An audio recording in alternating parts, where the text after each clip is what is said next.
thinking. They oppose critical thinking, and if you question them, you will be accused of critical thinking. You'll be accused of being critical. I remember I went to a meeting and I asked them questions I didn't understand, and main thing he was saying was, "Well, do you believe who do you believe the faithful and discreet slave is?" That's all he kept asking. He never answered my question. It was always, "Who do you believe the faithful and discreet slave is?" I'm like, dude, I can believe that booger in your nose is a faithful and discreet slave. Answer my question, though, dog. Why do I use this? Because I'm copying off the elders in each congregation. Do you realize in each congregation of Jehovah's Witnesses, there is a class?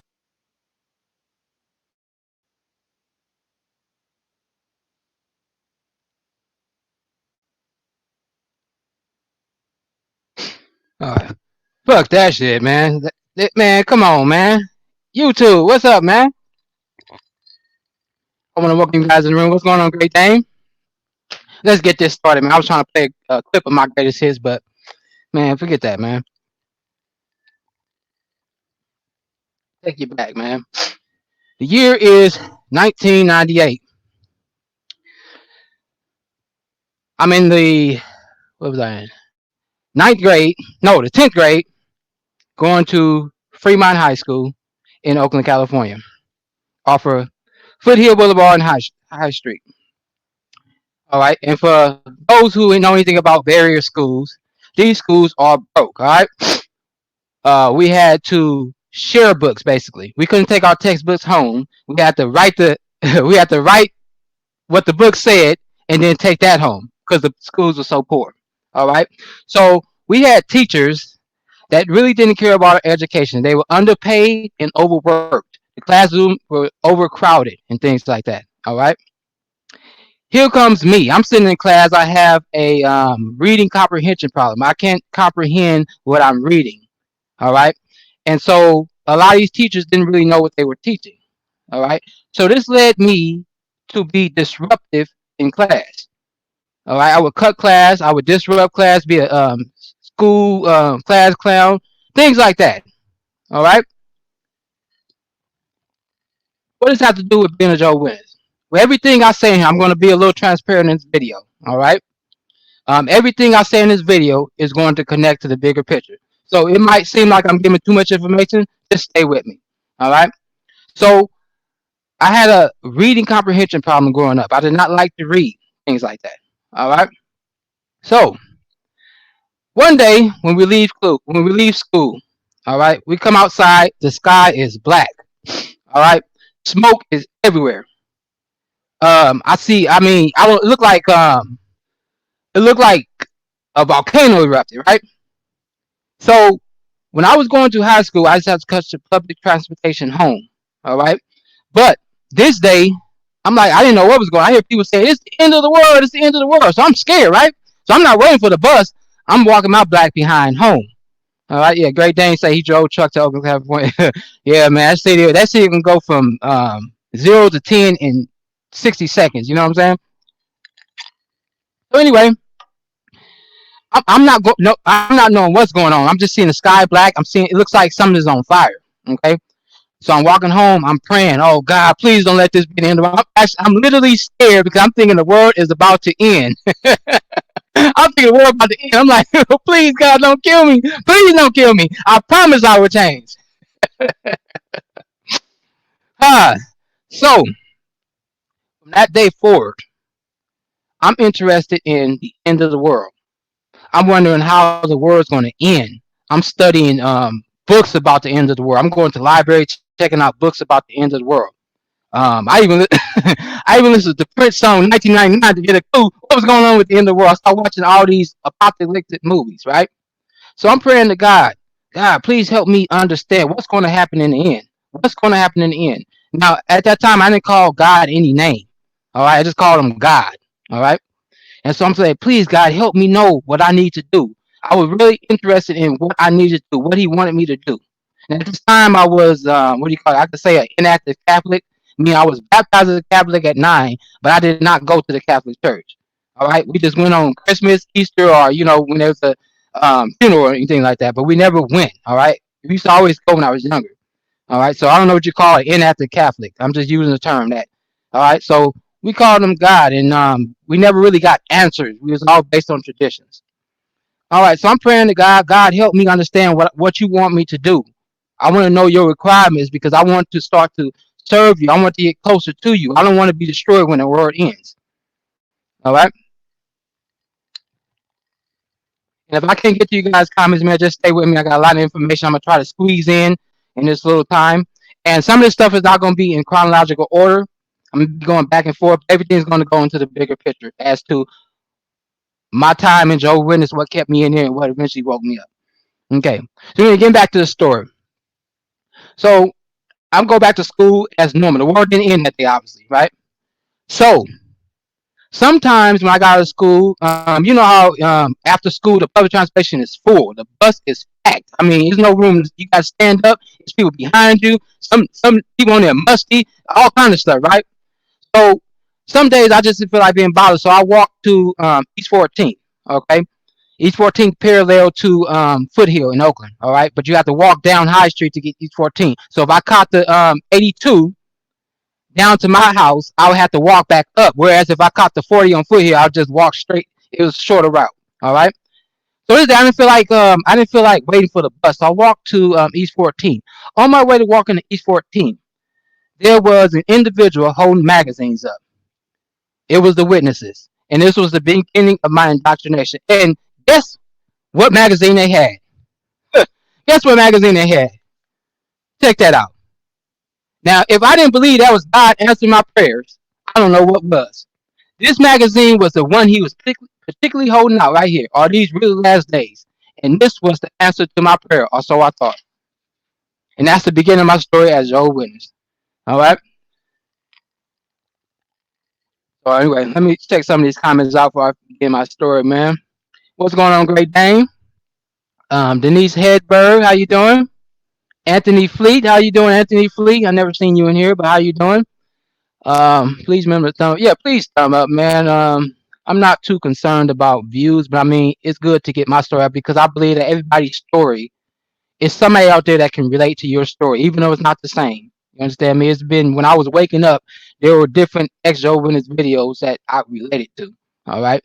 So yeah, thumb up the video so because there might be individuals that still in waking up and they might see my story and it might relate to them. Okay. So I get home, I read that magazine, and it starts to make sense. You know what I'm saying? It starts to make sense. Now, I was always a religious individual growing up. I was a religious individual. I really believed in God. I believed in the world. I believed in heaven and hell. Just all the religious hokey dokey. You understand what I'm saying? So, when I start reading that, on the back of the magazine, they had this advertisement. Now, for those who are old school in the organization, they used to give coupons on the back of the magazine. All right, you see that right there? You could check the box off. It said, "Send me a brochure of what does God require of us." And the bottom box said, "Please contact me concerning free Bible study." So me, I didn't want to study no Bible with no Jehovah's Witness. I just wanted to know what God wanted me to do. And this right here, this pamphlet right here was the answer to my prayer again. So it's like, man, God is working overtime to answer my questions. You see how that works? You see how prayer works? Or so we think prayer works? Some things that are coincidental, we mistakenly apply to God. Okay? Now this is Chinese, I don't know what it is, but this is the magazine in English. What does God require of you? So I sent that coupon in. Okay, you had to use the mail. You used to have to mail your stuff in before the JW.org revolution. What's going on, MKT? Okay, so one day I'm outside, just outside, and some dude with a suit come outside saying, "Is such and such here?" And I thought he was looking for my dad. Remember, my dad got the same name. I said, "Yeah, okay, hold on." I said, "Wait a minute, are you Joe Winters?" He like, "Yeah." He said, "Okay, yeah, I'm the one who asked for the magazine." He said, "Okay, can we step inside for a minute?" I said, "Yeah, hold on. Let me go ask my mom. Let me go ask my mom if it's cool for you guys to come in because my parents did not like Jehovah's Witness. I mean, when I first started studying, my dad like, you studying with them Jehovah's?" It offended me because it's like I felt he was talking about me. I really took the stuff to heart. You studying with them Jehovah's? So I asked my mom could a Jehovah's Witness come in, and she said, "All right." So Initially, I rejected the Bible study. I just wanted the magazine. Okay.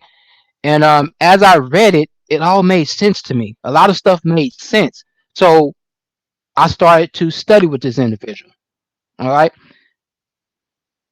How were you at the time of study? I was in the 10th grade. So about 10th grade, about 15. I was about 15 years old. Okay.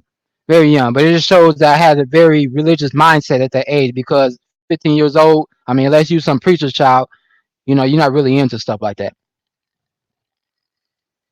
Okay. So as we're studying, I'm having all these questions for this man. The first let me see what the first study we had, it was yeah, lesson one was how you find out about God's requirements. But while we're studying, I'm asking him question after question because I'm really interested. I'm trying to find out first time doing, hey, how you doing, Michelle? I'm trying to find out really everything I can to know about God. And so he said, I got a book for you. Next time it's gonna answer every question you have. And so when he came back the next time, he brought back this book. Y'all remember that, man? That's old school, right? You can live forever in paradise on earth. Okay. And so when he gave me that book, man, I ate that book. I read that book in like 3 days straight, non-stop, because it answered every question I had. All right, every question I had. And then they put scriptures and things in there. So at this time, my mind is really saying, man, God is really helping me come to know Him. Okay, come to know Him.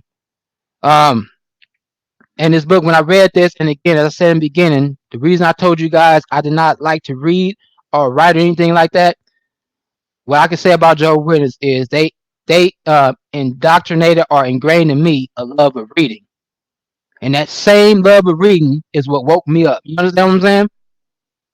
Okay, so eventually we get to the point where he starts to invite me to the meeting. Okay, now I was hesitant to go to the meeting. I'm like, I just want to know I'm not trying to join no religion. I'm not trying to do any of that. I just want to know the answer because I thought the war was going to end. I thought it was going to be destroyed. And if it do come, I don't want to be destroyed.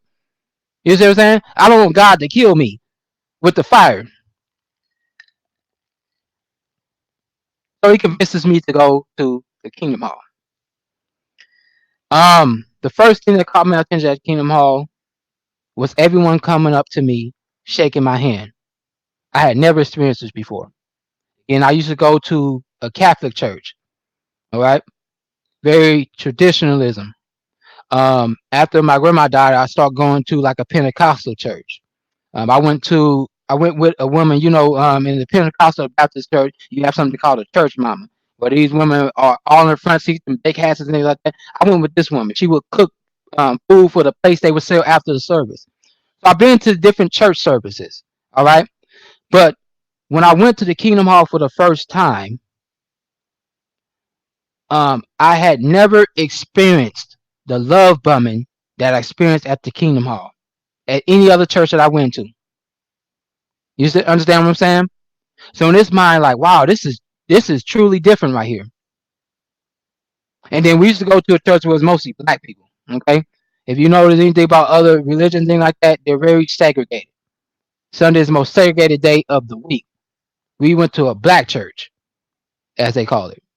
So I went to Kingdom. I was seeing all these different races and things like that. Majority of them black, but for the most part, it was an intermingling of the different races, and this impressed me because here I am. I'm going to a church, and people are coming to me like a celebrity. People are welcoming me. Like, man, these people really are happy that I am here. And so this started to really attract me and keep me going back. Love bombing. Okay. And again, every time I went to the Kingdom Hall, I would get more books. Every time I went to the Kingdom Hall, I would get another book. One time I asked for 2 books. He said, "No, brother, just read that book and then come back." I took like $1 out of my pocket and said, "Here you go." He said, "No, don't give it to me. Put it in a donation box." And this again, all this stuff when I'm going to the Kingdom Hall, all this stuff is impressing upon my mind that wow, this is this is something different, and God has to be with this. They're not asking for money like the other church I went to where they used to pass that plate around 2 or 3 times. My grandma used to put a dollar or something in to give us $1. They go down the hall, come back up with that same plate and put it down the hall again. I'm like, one time was not enough.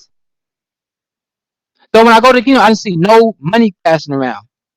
It seemed like it was nothing about money because the other churches I went to, everything was about money. People would come up there with envelopes. I went to the Pentecostal church. People walk into the front of the thing with envelopes full of money. I go to the Catholic church. You have to pay to pray. You have to pay to light a candle. You have to pay to sit in those booths when they bring that basket around. And all this stuff, when I'm going to the kingdom hall, it's impressed upon my mind. Wow, this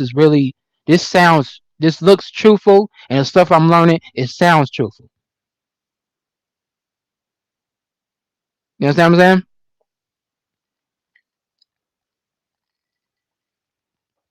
See what's going on. Let's see what's going on in the comments. All right. What's going on, KB? Uh, Michelle M. All right. Denise Hesbert. Okay. Denise Hesbert said, I grew up as a JW, never cared what color people were. That was cool for the 60s.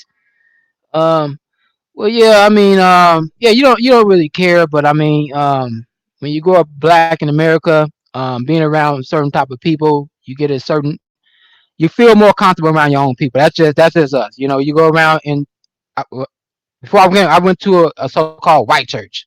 And I was the only black person in there. And I felt kind of felt kind of outsidish. You know what I'm saying? So yeah, it's kind of different. I mean, I'm not. I don't want to compare and say people who were not born in the church or Jehovah's Witnesses think this way. But as far as us black people, we're more comfortable around ourselves when there's more of us in one room. All right. Anyway, where did I end off at? Oh yeah, so I'm learning. I'm learning. Learning. I'm reading and reading, and the more I read, the more stuff just made sense. And now I'm liking to read. You see what I'm saying? I'm loving to read and I like to take information, whereas before I did not like to read. Even in school, when they had me read things, I could not understand it. So I rebuke reading, and I believe that, to give the Jovin credit, I don't believe I would like reading as much as if I had never came into the organization. Okay, I'm not praising the religion, but I'm just going to be fair in this video. You know what I'm saying? I'm not that bitter where everything gonna be bad about the organization. Truthfully speaking, if I never become Joe, I never would have liked learning because in school I got in trouble a lot for not liking to read, for not understanding. I used to cuss teachers out because they talked down to me and I really did not understand what they were talking about. You know what I'm saying? So the witnesses really, or the organization really ingrained in me a love of reading. Okay?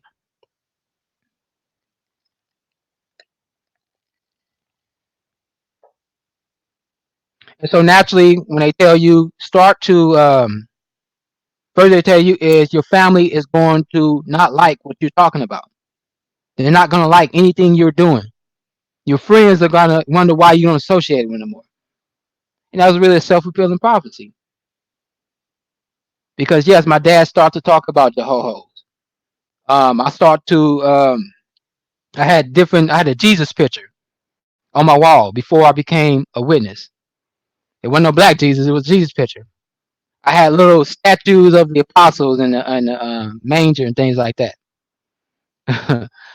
After I started studying more, I took Jesus' picture outside and broke it. And my mom went outside like, "What are you doing?" She's like, "What are you doing? I thought you weren't going to do this." I said, "I'm not going to tear none of these things up." But the more I read, I said, "God don't like idols, man. There's no idols at the Kingdom Hall." I tore Jesus' picture up, man. I broke the glass and threw it away.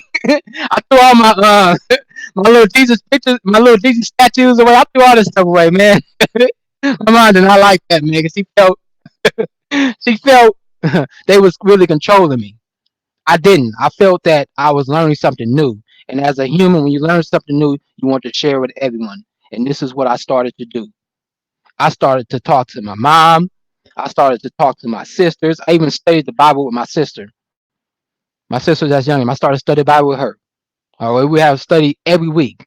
All right, and then I would start to eventually try to get little points in my mom, but she wasn't taking it. She was resisting it. Um, So I started to make progress, man. Eventually, one day I forgot. This is the main thing that really got me in. The main thing that really convinced me that this got to be the truth. I don't know what I was looking up. I was looking up something because we had the encyclopedias. Now, you young cats probably don't know what a encyclopedia is, but in my day, in my day, we had encyclopedias. We had 2 volumes of it. I don't know what caused me to look up Christmas. I was looking up Christmas or something, and the first sentence in the Encyclopedia of Christmas said the first century Christians did not celebrate Christmas because they abhorred birthday celebration. And at that moment, it clicked. I said, the witnesses are right. So I went and called most of my family. I didn't call them. I told my mom, I'm not celebrating Christmas no more. I'm not celebrating birthdays no more. So every time they went to a Christmas party, birthday, everybody asking where I'm at. She had to break it down. Well, he wants to be a Joe and he's not studying no more. And so at that point, I feel a lot of my family kind of shifted away from me because a lot of time my family, a lot of us, we only got together during the holidays. A lot of us. So if you did not go to a Christmas party, birthday party, you wouldn't see your family the next year. You see what I'm saying? But I jumped in headstrong into this thing because I was convinced it was the truth. And I said, I promise you, God, I'm going to do what you want me to do. Whatever you want me to do, I'm going to do. I'm going to give everything you want me to do because I know these are the last days. You see what I'm saying? So I gave up Christmas with the quickness. And my family was still trying to get me in. They would send me gifts and things like that. I didn't even open them. My family was thoughtful enough to give me gifts. And because I was so devoted, and I was not even baptized yet because I was so convinced, I was so indoctrinated, I did not open any of their gifts. Now, if they send me money, of course I took that. Yeah, of course I took the money. Huh. It wasn't wrapped up. Hey, it's not a Christmas gift, not wrapped up. Hey, you guys wrap these this other stuff. I don't want it. But yeah, give me money. I don't matter if it's not wrapped up. It's not Christmas. I spent that money. You know what I'm saying? But anything else, I didn't take. So yeah, I quit all Christmas. Everything else, I stopped it. Okay.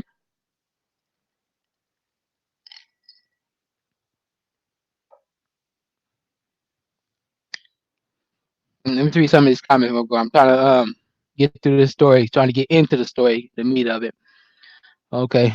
Maga still said my dad called them Joe Smo witnesses. Let me see. Hello, please remember them. Okay. Yeah, Great Dane said this is a great story. Keep going. Oh man, man, it's gonna get more interesting as I go on, man. Because I was indoctrinated, man. You understand what I'm saying? I was a staunch Jehovah's Witness, man. No one was gonna hold me down. I was gonna go headstrong. I was preaching to everybody I can get in contact with. I mean, one of my cousins was in prison. I wrote him a letter trying to in prison. I wrote him a letter and tried to send him Bible teach book. I was indoctrinated, man. Let me see. Where else did I go? Okay. I was gonna go. So yeah, I gave up a lot of different things. Okay. And so one of the main things I asked was, well, what does God want me to do? What does God really want me to do? And he told me, so it came to the fact that I started to read First Corinthians 6. And when I started reading all those things, I started realizing, man, I gotta really change. I got a lot of stuff to change. Um, okay. I got a lot of stuff to change. And so one of the things was fornication. Before I was a witness or before I was even studying, I was involved in different sexual activities. Okay, doing things, basically just doing things that teenagers do. Okay, doing things that young kids do. But in my mind, I felt condemned because of religion. Religion, the influence of religion will make a child think he's condemned for doing things that are natural to a boy. And this is not just Jehovah's Witnesses, this is any religion. It causes us to feel down on ourselves that we're not doing enough for this thing up in heaven. He's looking to destroy us.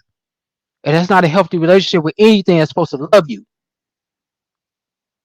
You see what I'm saying?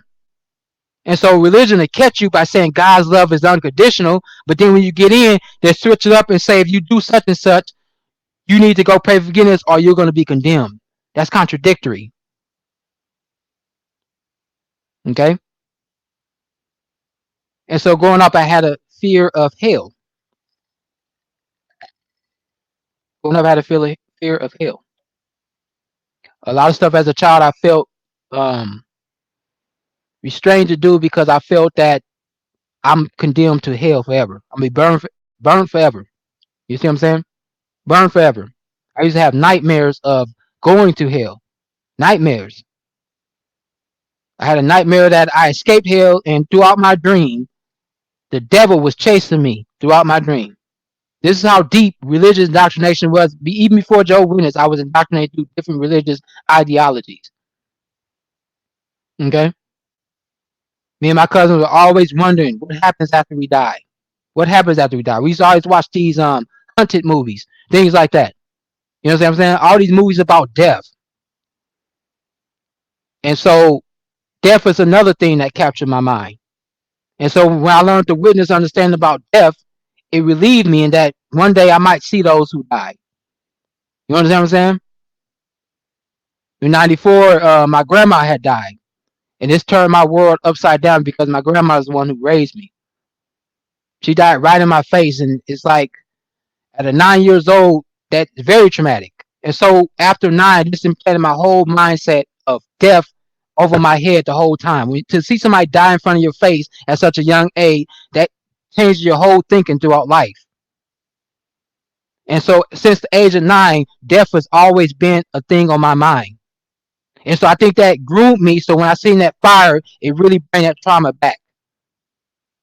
And this is why people join cults, because they're in a vulnerable position. It has nothing to do with being stupid or retarded or intellectually dumb. It's just a lot of us are in vulnerable positions when they come talk to us.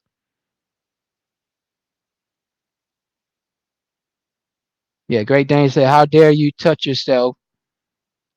We don't care if it's natural or normal. You'll evil if you do, and you're gonna die." Yes, that's how religion keep people in. They keep it through fear, but they also keep it by hanging in that promise that they dangle that carrot of a promise of a better future for us, and we keep it in.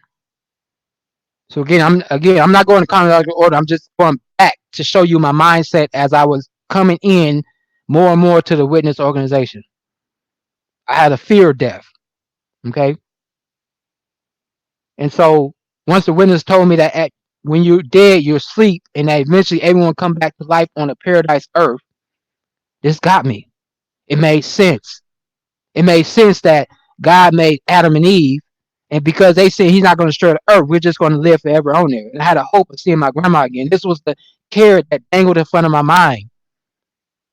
I want to see my grandma again. I miss this woman, but also the fact that I'm going to be saved.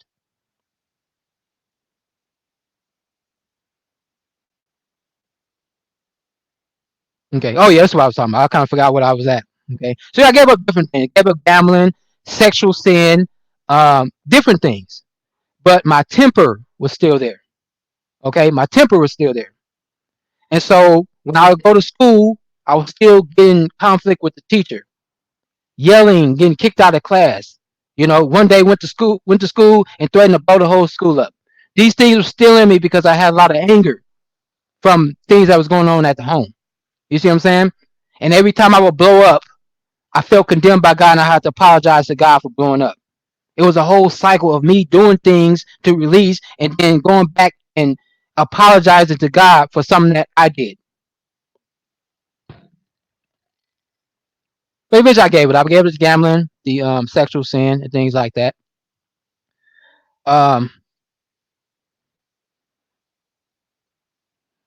Let me see what kind of. I'm trying to get to the thing, but I'm trying to get background information for again because a lot of this has to do with why I stayed in. You see what I'm saying? I stayed in so long, even though it was red flags. Okay, so eventually moved to a whole different city. Whole different city. I moved in with my mom. Okay, and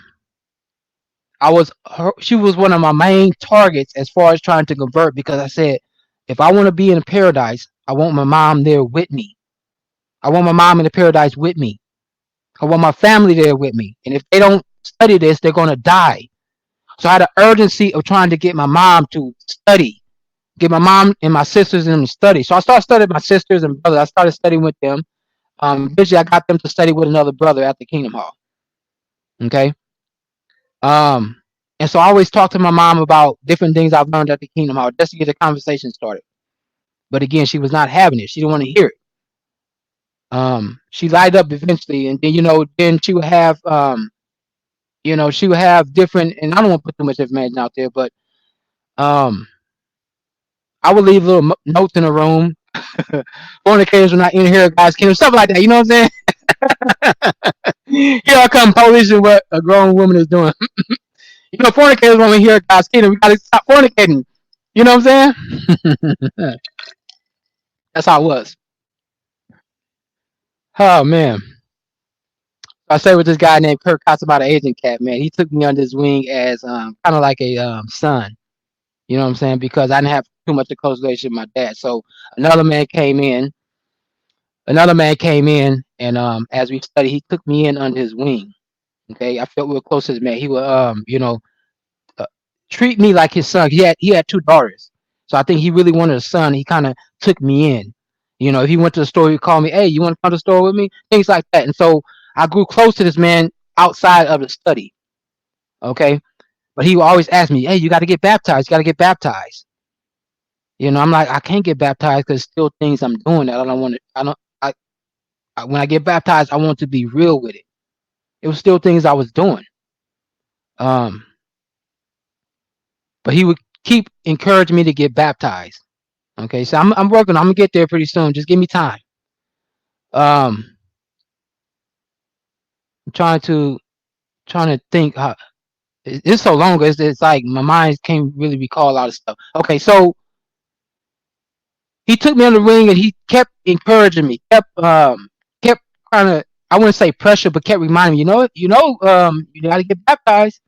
It's good you're going to the hall. It's good you're going on service, but you got to get baptized. I'm like, yeah, I know, but it's some things that I got to give up before I do it. I don't want to jump in and be hypocritical. So I was doing the school and things like that. Doing the school and things like that. One thing that I had to give up was smoking weed. I was smoking weed while I was studying and giving talks and things like that. And so I told him, I said, yeah, I'm smoking weed. And he said, well, we got to take you off to school. We went out. He took me out to eat one day, and so I broke down, told him, the thing that's keeping me is I'm smoking weed. Um, and he said, well, I got to take you off to school. And I said, well, how do I show that I'm not smoking the weed anymore? He said, okay, I'll put you back on the school again. It's like it was something like that. Like it was just too easy that I told him I would stop, but still and all, I kept smoking weed. Okay, and then one day I went to the Kingdom Hall and they said, in order to even get a hold on the paradise, you got to get baptized. And another bell went off in my mind. I'm gonna be destroyed if I don't get baptized. So I got baptized. A lot of the stuff I did to get in the witness was a lot of stuff I did to become a witness. I feel did not have to do with so much as love for God, but a fear of being destroyed. And again, coach play on this thing. All through my lifestyle as a Catholic, and then Joe Witness, it was all based on fear of losing my life. You see what I'm saying? When Joe Witness say, "Oh, we do this out of love," no, a lot of Joe Witness are doing this out of fear because they know that if they leave and Armageddon comes tomorrow, they're going to be destroyed. And I had a fear of that. That kept me in. You understand what I'm saying?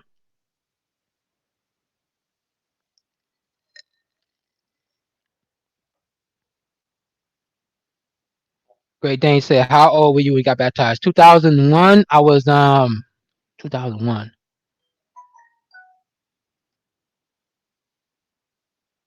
Okay, 2001.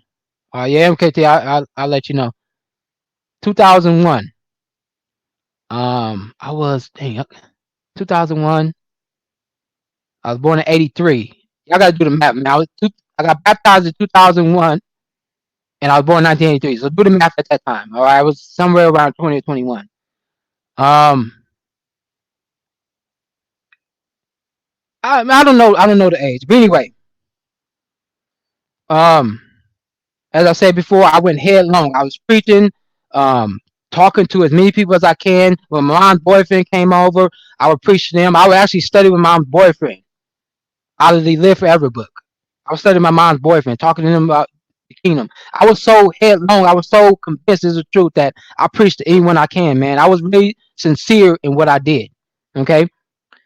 Now, one of the things they always said is that when you get baptized, that's when Satan's gonna pull the strings in you. He's gonna try his hard to get on you before. Okay. And so there's another thing that kept me in. So again, before I was studying, I was involved in sexual sin. Okay. That becomes like a drug to you. Now in 2000, oh no, I'm sorry, no, I'm sorry, Great Day. I got baptized in 2003. So yes, I was 20. I was 21. Okay, I was 21 when I got baptized. The next year, the next year, uh, after I got baptized, we ended up getting homeless. Me and my mom and my brother says we were homeless. Um, we was on the verge of living in our cars. Okay, I was on the verge of sleeping in my car. Okay, we were. I mean, we had to come up with money for the motel room. All right, I'm saying if I didn't get paid, we was sleeping in a doggone car. At this time, I felt helpless. I felt vulnerable, and I needed somebody to hold. You understand what I'm saying? I needed somebody to hold because I felt like I was losing it. I felt that I'm gonna sleep in my car. I'm homeless, and there's no telling we're gonna get back in another house. Okay, and so I relapsed. I would say I relapsed into sexual sin because during times of distress, the natural tendency of human is to escape that. If he can't, his mind, the next thing is to get your mind out of that. So I lapsed into sexual sin. Okay. Um, and again, it's like a drug, man. Anybody who knows it's like a drug. You can get hooked on it. I relapsed into sexual sin. Now, before I was indoctrinated, I resisted a lot of women trying to get at me. You understand what I'm saying? Basically throwing their pussy at me. All right. I resisted a lot of that because I was like, fornication. If I do this, I'm going to be destroyed. I've slept in a bed with a woman and didn't do anything. Women would sit on my lap, touching me, trying to get my pants down. And because I was so indoctrinated, I resisted all that. So once I became in a vulnerable state, I let my guard down, and that's when I relapsed into sexual sin. You understand what I'm saying? And this comes the disfellowshipping. Because I tried hard and hard to get over this sexual sin. I tried to resist. You understand what I'm saying? But the homelessness and everything else going on at the time, the only escape I knew besides drugs was sexual sin. Okay, and so I would deal with different women at once. It wasn't just one woman; it was different women at the same time. You know what I'm saying? I went buck wild, buck wild. And I was really trying to stop. And then every time I got through with the act, I'll feel down. I would pray to God, crying, please forgive me. I'm so sorry. I'm crying. Like, please forgive me. I'm truly sorry, man. I'm not doing this on purpose. It's just a tendency, man. Some people, when they're going through hard times, you go to a certain thing to get your mind off that. Sex was my drug. You understand what I'm saying? And so I'm crying, please, God, help me. Help me to stop this. I'm so sorry. Please don't destroy me. And so one night when I went to the meeting, the brother went up there and said, the elders are here to help you.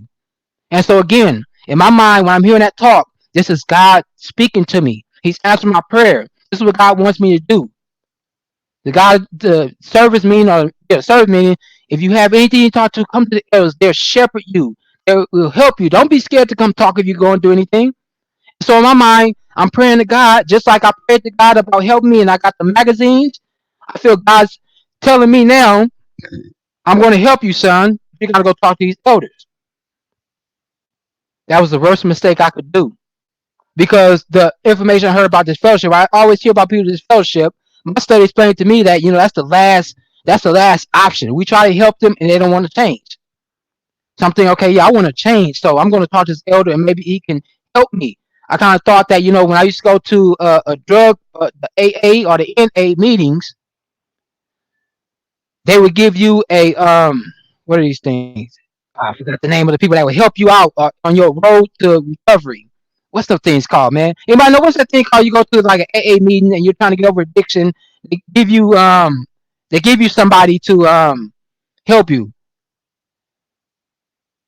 Yeah, that's right. Nels, you'll get this fellowship. You're right. It depends on who you know, though. Um, a sponsor. There we go. A sponsor.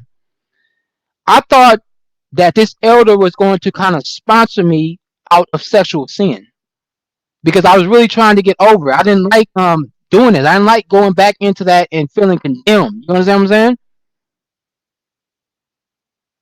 And so when I went to his brother and I told him, I want to talk to you after me. He went back to like he was all concerned. I said, oh, but I feel like I'm being discriminated at the job. If I have a racist boss and he's just coming at me, and then I might have a child support case coming up. Um, child support might be coming at me. I can't get over sexual sin. He said, "Well, brother, you know the rules, man. You know the Bible, man. I'm gonna tell you nothing. He said the brother's gonna come talk to you. Just let him know. Just let him know that you didn't do anything. I think you're trying to give me a hint." And so, me being willy nilly and ignorant, I'm like, okay, I'm gonna talk to these brothers and tell them, I need help. I never got no help. I never got no scriptural counsel. It was just asking me what I did. So the next meeting, another brother came and said, "Can I talk to you in the back?" I'm like, "Yeah." He's like, "This brother told me you was involved in some kind of fornication." I said, "Yeah." He said, "When was the last time you did it?" I said, "Last night." He said, "Okay."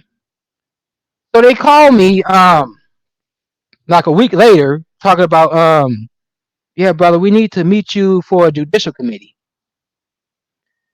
Now, I didn't know anything about judicial committee. I don't have family. I'm not raised in the truth. I don't know any of these procedures in the truth. I'm new. I just got baptized. Okay, I just got baptized the year before. I'm not aware of the procedures. Okay, so when I go to talk to them, they're asking me, you know, can you describe what you guys did? And at the time, I don't understand. I'm thinking, okay, if I don't tell them, they're gonna think I'm lying. So I told them I was transparent. And so the meeting went basically into them questioning me. There was no scriptures read. First of all, no scriptures read. They did a little quick little prayer in the beginning. No scriptures read. Just asking me, interrogating me about the situation that me and these girls had did, um, and things like that. And hey, what's going on, Anna Twink? And they said, okay, brother, can you go outside the room? We'll call you back in. I didn't know. See, the thing, I did not know about the judicial committee procedure. I'm thinking, okay, you go to your judicial committee, and then they spend time with you like a month later, and then you come back and they decide if you repented or not. I didn't know they just felt you the same night. You know what I'm saying? I did not know they just felt you the same night. How stupid I was. If I knew that, I wouldn't have went. I would have sat there and lied and worked on it myself because that's what I did after I got this fellowship. When they called me back in the room, they said, "Brother, we have to upon you. We have to disfellowship you." And they said, "You can still come to the meetings, but you can't talk to anybody. We know you know the Bible. We like your comments and things like that. And just keep coming to meetings. We'll keep monitoring you, and hopefully in time you get reinstated." And here's the back door. You got the back door. So I'm in the same situation as I was before I went and talked to them. I went in the same situation I was before I talked to them. It was now me and God, me asking God for help to stop. I'm thinking if I go to elders, they're gonna help me stop. It kind of assist me, encourage me. But now the difference is I have nobody to talk to. Now I'm truly alone. And so what you think that made me do? That made me go headlong into fornication, one night stands and things like that. Because now it's more deeper now. Now I'm homeless. Now I'm going to be destroyed by God, and my world is going chaos. When I went to these brothers asked for help, they didn't do that. All they worried about is who knew about it. And brother, we don't need witnesses going to the door being known as fornicators because that's going to mess up our reputation. And so I spent the whole year trying to get out of this sexual sin and kept relapsing. Now I keep speaking of it like a drug because it is, man. Sex is like a drug.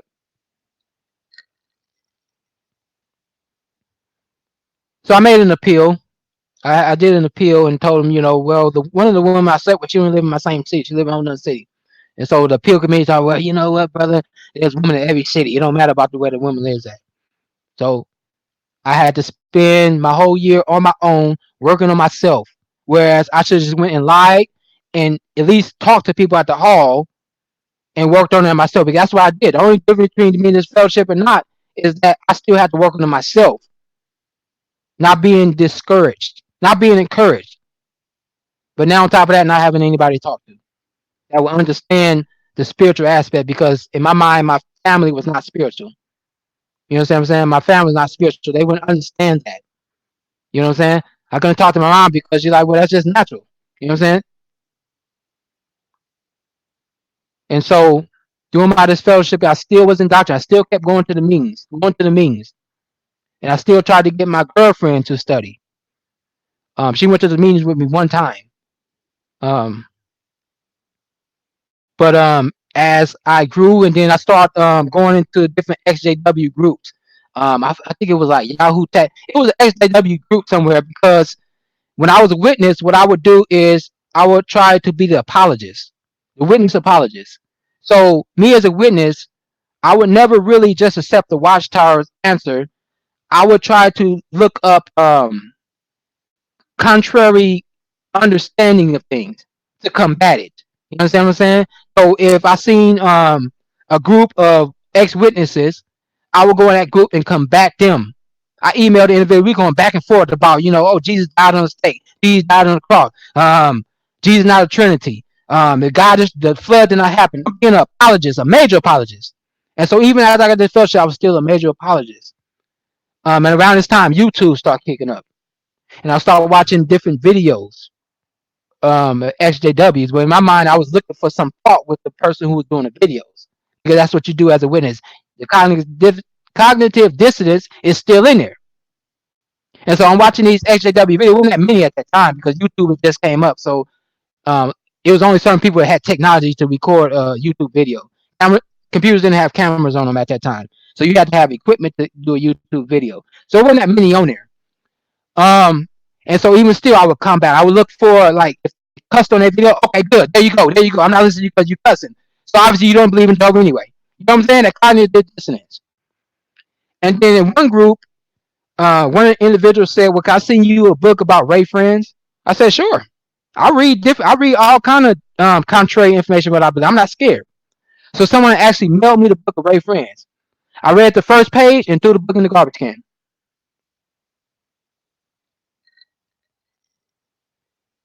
I want to slap the hell out of myself, man. This was like the first edition. I mean, whatever edition, it was one of the early editions of Ray Friend's Crisis of Conscience book. Someone actually spent the money to send that book to me. I read the first book, threw that mess in the garbage can. Oh man, if I go back talk to my young self, man, man, Joe Winners, we were indoctrinated, man. We were very indoctrinated. And so yeah, I'm looking at different YouTube channels and reading apostate websites and things like that. And one told me about the Joe Winners being in UN. Again, I did not believe it. I had a lot of stuff I knew now. I heard it, but I didn't believe it. They sent me a UN website, and I'm looking at the UN website. I was like, this is a fake website, man. This is not a real website. Somebody made this website up, make it like UN, and they made a thing. That's what I was thinking. So I ignored that. So this is why I stayed in, because of the cognitive dissonance. Okay. I'm gonna get to your comments in a minute, man. I'm just trying. I don't want to forget what I'm saying. My mind goes so fast. You know what I'm saying? I'm a little retarded, man. So my mind goes haywire. If I don't stay on subject, I'll miss the point. I'm gonna get to your comments in a minute.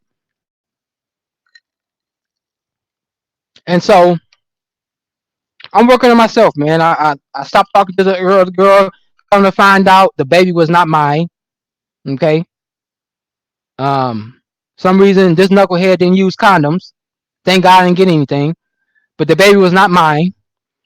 Um, Eventually, me and my girlfriend get married, and so I send my reinstatement letter to get reinstated. And it's crazy because I didn't hear nothing back from him for a month. And I seen one of the elders that was on the judicial committee at the post office, and I said, "Hey, did you get my letter?" He said, "Yeah." And so, like a week later, one of the guys called me and said, "Okay, we're going to bring you in for a reinstatement meeting. I'm like, oh man, good, good, good. My heart was good because man, now I can get back into the fold. Now I can get back into the fold. So we go back into the judicial committee and they say, read the scripture about works befitting repentance. He said, what works have you done? He said, well, I got married. It's been a year since I've been in this fellowship. And so that's pretty much it. They ain't tell me I reinstated or nothing. I'm going home not sure what's going on. And so I called the brother like a day later. I said, hey, what's the status? He said, oh yeah, we chose to reinstate you. I'm like, oh, okay. But keep going to your meetings. Don't talk to nobody because I moved to another congregation between the time I got the fellowship and the time I got reinstated. I was in another congregation. He said, keep going to your congregation. Don't talk to nobody until they read your reinstatement letter. Okay, so I'm sitting up front and not talking about it. And like a week later, they read it. I went to the bathroom. They read it in the front. And some guy in the bathroom, he said, "My brother, you are resilient. I've been watching you." So I go to everybody hugging me because I was going to the meetings nonstop. You know, this fellowship, I was going to the meeting nonstop, still reading, still studying, still highlighting, still talking to my mom, still preaching, things like that. The only thing I need to go door to door. And so everybody's watching me, keeping their eyes on me, and I got reinstated. Okay. So let me read some of these comments, man. I don't think I'm ignoring you guys. I just gotta keep the story going because my mind will forget, man. Let me go ahead. All right. Let's see. All right. Let's see.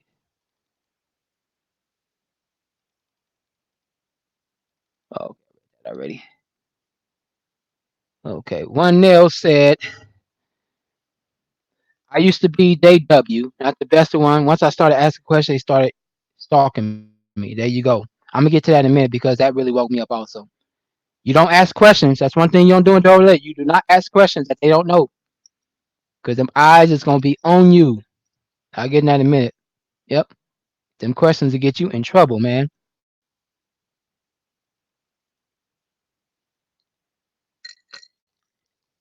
Okay. Gabriel said, I heard they changed the gambling rule. You can now gamble. Well, that's good 'cause I gamble. I went back to gambling. I'm back to gambling. I don't do like we used to. Me and my sister we used to gamble on everything. We used to shoot dice. We used to play Monopoly real money. You know what I'm saying? We used to gamble, man. We used to play bingo. Uh, we used to like we play Monopoly. We'd take like $5, put it in the bank, and then whatever money we had, that's what we used. The game was over. We lost all our money. We didn't want to play no more. We used to gamble, man. But yeah, I do gamble still. So good. They changed the policy. I mean, the organization is taking a gamble by sitting there, doggone, uh, hiding pedophiles. That's a gamble, man. You guys don't lose. Neil said, my mom was in the cult for 40 years. She is out now. Well, good. Thank God, man. And unfortunately, when you get a little older, man, I know it's kind of hard to adjust to life. You know what I'm saying? I'm not sure how she's adjusting to it because that's all you knew your whole life for that long. And then to come out and try to make new friends and things like that's hard. I think the older you get, the harder it is to readjust into the system. Kind of like being in prison. The longer you've been in there, once they let you out, it's hard to adjust to society because society has changed since when you went in. Oh, shit.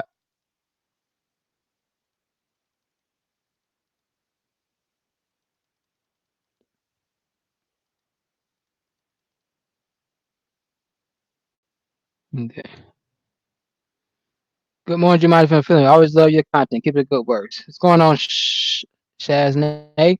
How are you? Thank you for watching. MKT. What's going on, bro? I'm gonna text you in a minute. I wish I had the knowledge I had now, but yeah, me too. I wish I had. I would have lit their ass up, man. I would lit they perverted ass up, man. Asking me all them doggone questions. Nigga, you got a wife, man. Probably your wife ain't get you no top of none, but don't be sitting there with your pants in your pocket asking me questions, man. Sitting there with your hands in your pockets, act like you got your hands in your pocket, but you ask me pornographic questions, man.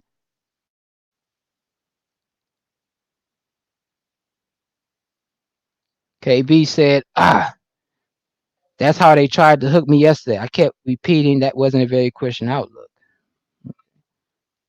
All right.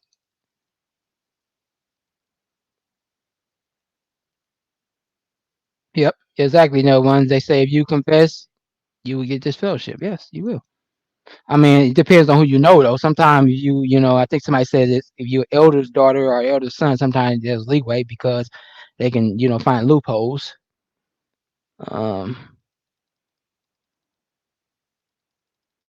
hmm Yep, you're right, Grain Dane. Elders committee or judicial committee is porn. It's porn. So, what's the difference between the judicial committee and me reading, say, 50 Shades of Grey? What would be the difference? What would be the difference? You know what I'm saying?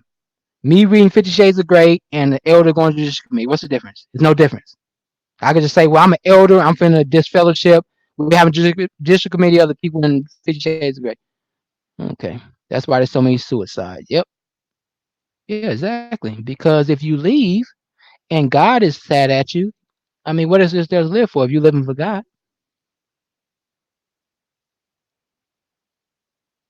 This New Testament has hurt my spirit because I know so many who have felt those same emotions in the organization. Yes, that's what I'm saying. That's why if you guys like the video, man, someone else who might be in can relate to this story. I'm pretty sure everyone in here has a story that somebody else can relate to, man. It's good if you do get your story out there, man.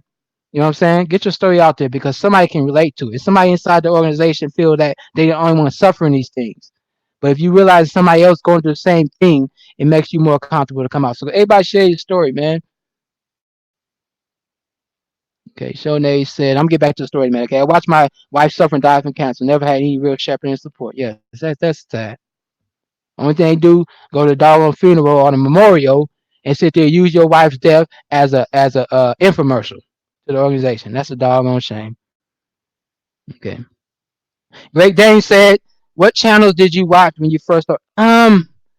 When I first started waking up, one of them was I'm gonna get that minute, but EX Critical Thinkers. That dude helped me out real good. Um, he's one of the best. I'll get to him in a minute. But as far as my guys' fellowship, I can't remember the channels, man. I can't remember. I don't think they've had the channels up no more. I can't even remember those channels they had. Um, yeah, I can't remember the channels they had back in the day. That was like 2005, so I can't remember who they were.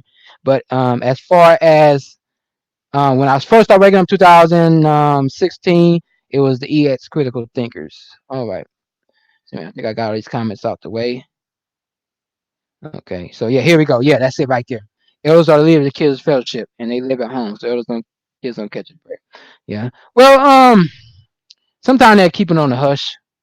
There was one elders' kids. We went to go shoot pool. Me and I'm gonna get back to my story in a minute, but just an example of how elders will twist things up with their kids. We went to go shoot pool. Me and the elder son and some other cat and his wife and some other people. Um, the guy was kind of go through some of his wife, and I was kind of sitting back watching him. And I know some things you don't do around other men's wives. Some get that messed up real quick, especially if alcohol is involved. And so, basically, his wife. I don't know why his wife was there. It's all men. I don't know his wife was there. I kind of say hi, but all these other dudes was in this woman's face. I'm sitting back thinking like, man, y'all need to back up, man. They trying to get back together. Y'all all in his face. And so, alcohol started getting passed around at the pool hall, and the dude feeling a little insecure because all these men around his wife, and it kind of escalated real fast. You know what I'm saying? We had to break him up. And so the next day, this dude's mom called me. The elder son headbutted this cat, headbutted him, went outside cussing in whatever language he spoke. And so the next day, the dude's wife called. I mean, the dude's mom, the preacher's son, the elder son's wife called me and said, "Well, did they invite the other dude?" They interviewed me, asking me, trying to wonder why was the other guy there, even though he was invited. So they were trying to cover their own butts, and they do that. Okay. So anyway, let me get back to my reinstatement. Okay. So now I'm reinstated. We're going on serve. I'm starting to go on serve. I can't give talks, because you're on restriction now. So I can't really give talks, but I can give comments. Okay. And so a lot of people like my comments because I articulated things. And again, I used to read. I read a lot, man. I read a lot of books that did not coincide with my understanding. For one, let me show you what I read. Uh, but this one right here. This book right here. Don't know much about the Bible. I ordered this from a thing, and it actually like a scholarly interpretation of the Bible. It talks about the contradiction in the Bible. It talks about Adam having another wife. It talks about how some of these things in the Bible could not have happened. I read that book, but again, as a JW apologist, I was going through there marking out why his understanding is wrong. So I was read up on a lot of contrary information. You understand what I'm saying? I even got let me see, even got this book, Why Evolution is True. So I'm the type of cat that I like to hear the other side of the argument, because if I talk to you, sometimes I like to find common ground and see why people think the way they do. So I would give comments outside of JW box. You understand what I'm saying?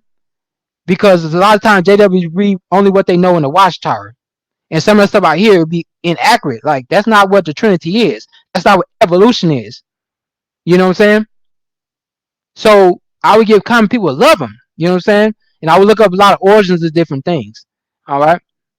So we start to get back into the rhythm of being a full blown witness now. I'm reinstated. I'm starting to go on service. I get my privileges back. You know what I'm saying? I start giving talks.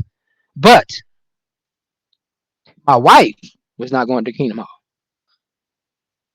And when your family does not go to Kingdom Hall, no matter what you do as a husband in the Kingdom Hall, you're still not a complete worshiper, because you can't even get your wife to go. So if your other family members not going, the congregation looks at you like, hey, you ain't got your wife in tech yet? Why your wife ain't coming? But she's not baptized. She don't want to be no witness. You understand what I'm saying? So eventually, I don't know what happened. Eventually, she does start to study, and I guess the elder's wife. I was studying with the elder. The elder's wife would go back and tell him stuff she told him, and so um, they start to look at little peach fuzz on my face. You know what I'm saying? Because I'm working. Okay, I'm working, and so I never understood the beard issue. I never understood the beard issue, and so peach fuzz would grow, and the elder I was studying with, he would make an issue about the peach fuzz. You know what I'm saying? So I was shaving and things like that. And then eventually turned me over. But I mean, one morning I woke up late. Like I overslept one Saturday morning. I overslept one Saturday morning. I'm running to the field service meeting. You know what I'm saying? I forgot to shave. I'm working all week. I get to the field service meeting and we get in the car, and this elder sitting there talking about, you know what, brother? I'm taking you home. I'm tired of this. You're gonna shave this off before we got on service. I'm sitting in the back seat like, wow, like that? I'm like, I thought you would have paid more attention to my hair that in the comments morning. You pay attention to little piece for us. So eventually we moved to another congregation. I guess they sent my letter introduction over there. And so I started studying again over there. I'm still studying, trying to get back into the whole thing. You know what I'm saying? You got to study, and they really have to indoctrinate you again. So when I get over there, the elders, he's speaking to me, he say little snob comments while we're studying. Yeah, you gotta spend time with your kids, brother. You're not gonna have the spirit as much as you did before you got this fellowship. Um, yeah, the elders telling me, you have family issues over there. I'm like, family issue? What? What family issues I got? Me and my wife is cool. What family issues I got?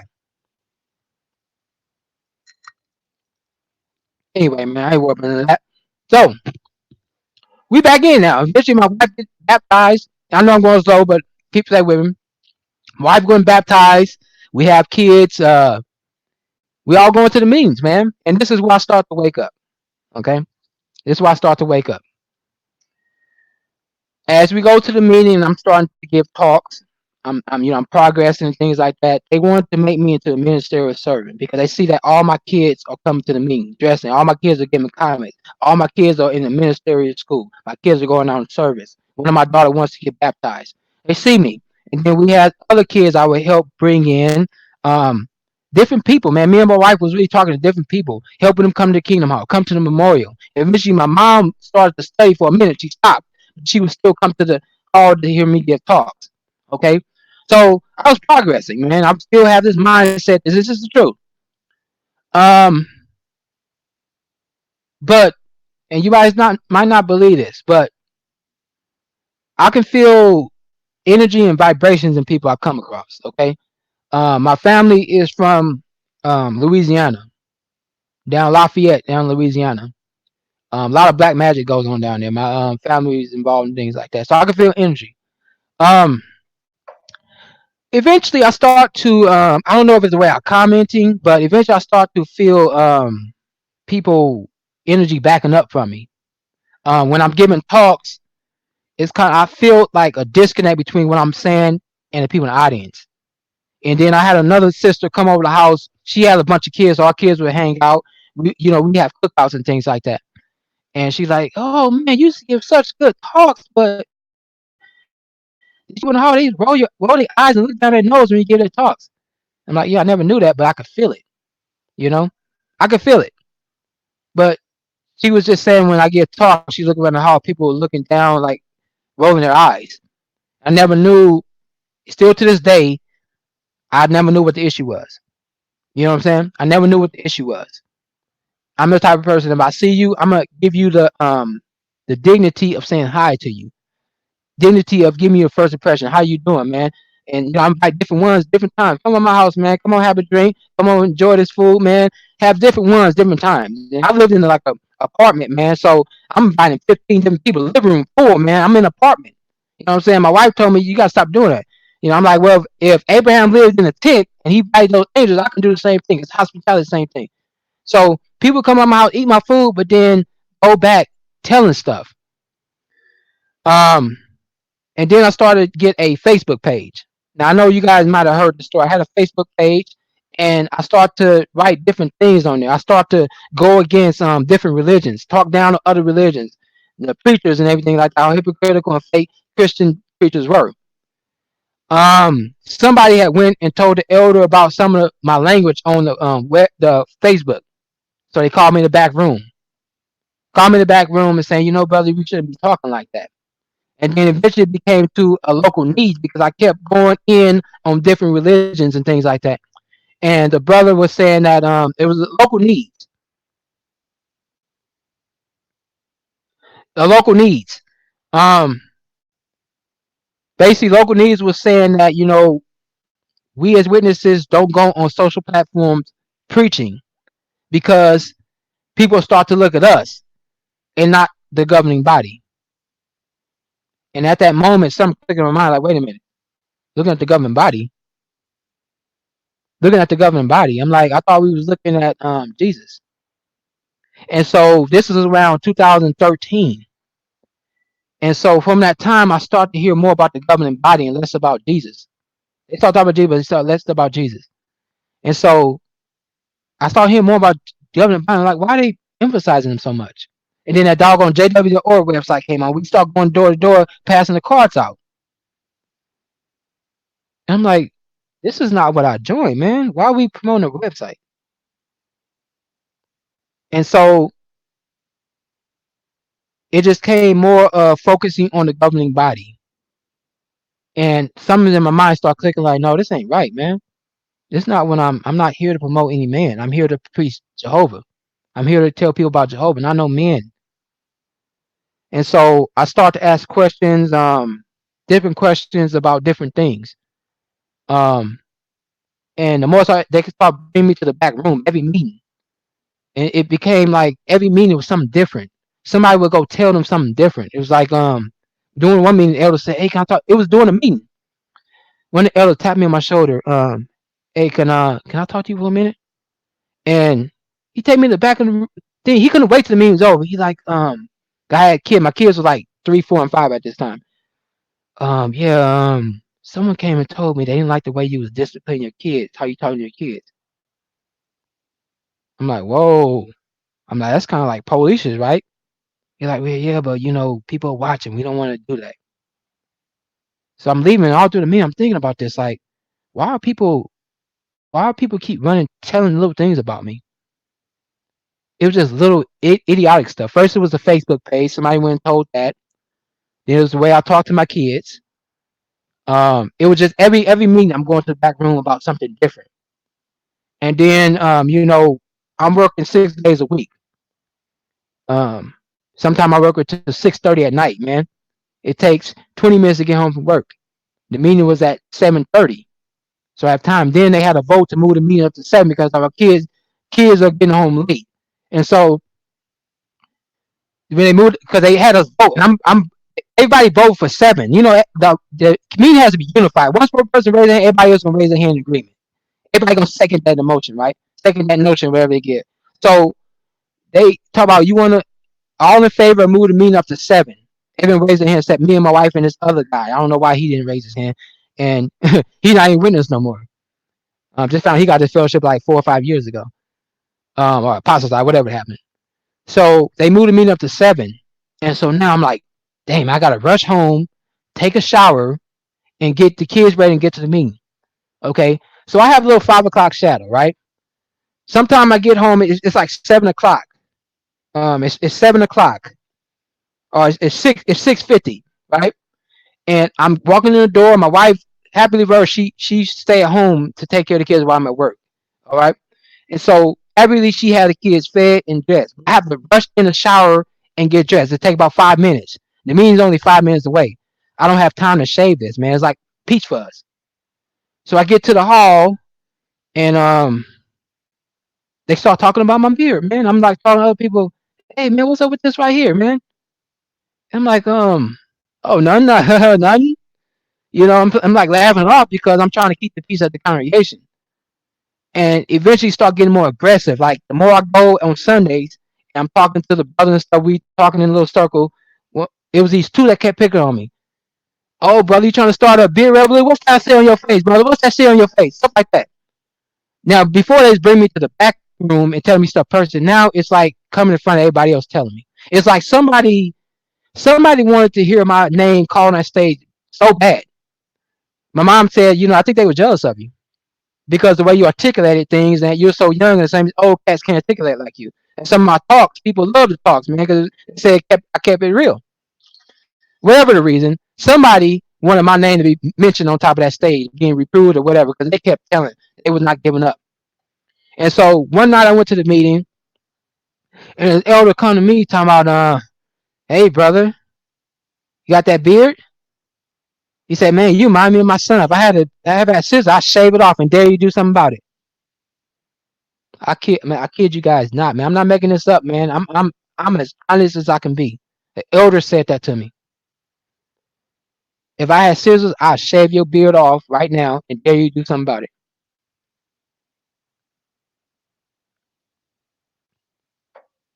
After he said that, he said, brother and sister, can you please find your seat? I'm pissed the hell off because you say I walk away, and then they say, brother and sister, can you find your seat? So I can't even react because it's time to sit down and listen to me. After that meeting was over, I followed this guy outside to his car. Now the nigga in me wanted to, put the dukes up, but I'm like, can I ask you something, brother? Um, what scripture is there for beards? He said, I don't know, but I'll find some. Trust me. He had like this whole chip on the shoulder. Man. I don't know what was on. He just the way he acted was rude. I'm like, okay, well, can I meet with you and we talk about this another time? Now, again, before this, I had the beard video. The beard video I put up a couple of weeks ago or last month sometime. This was before that. Okay, so about a month or two before this incident with the other elder, I had went and called the two brothers that was picking on me, and I said, hey, can I talk to you guys? I need to get up because something on my mind. So at this time, I started making YouTube videos. It was not about witnesses. It was about other churches. It was teaching about different Bible questions, things like that. That's what my YouTube channel was about. Okay, I was the Daryl Rawberg of 2015 before this dude even thought about getting YouTube. I was a Daryl Rawberg. Okay, and I would go in on different religions, things like that. So I said, okay, this would be a good idea for my next video. So I took a recorder over there, and then one of the brothers didn't show up because he got to do a talk. So one of the other dudes didn't show up. So he had another fill-in.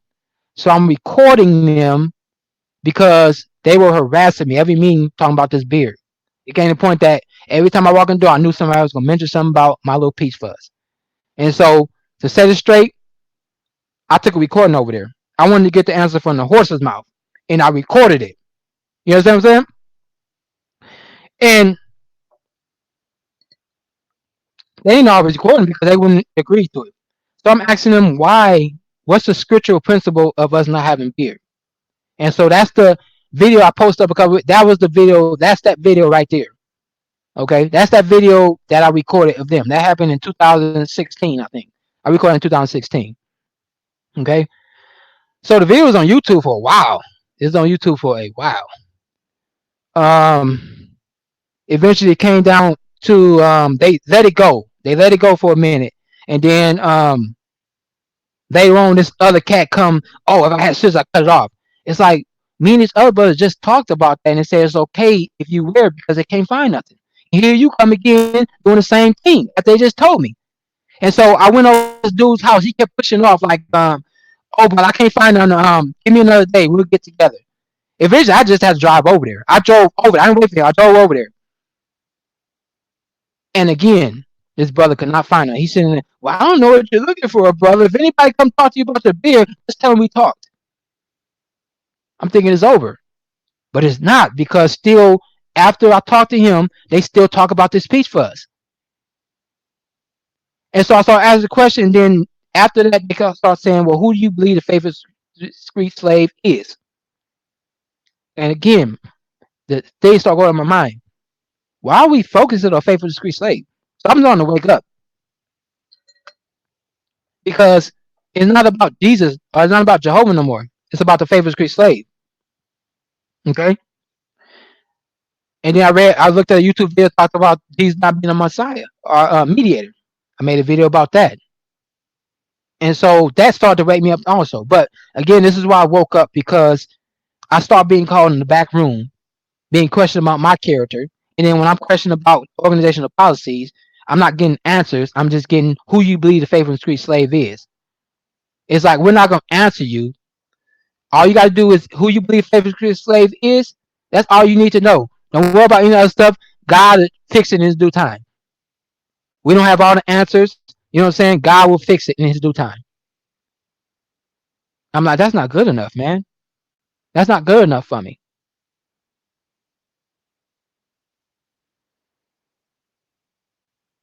And so trying to see how to get trying to put the pieces together because okay. Oh man, hour 18. Yeah, this story, man, it's going long. I'm going long with the story, man. Okay, anyway, let me get to. I'm almost waking up. Um, so like a year later, we had this couple over my house. We did another cookout, and my wife,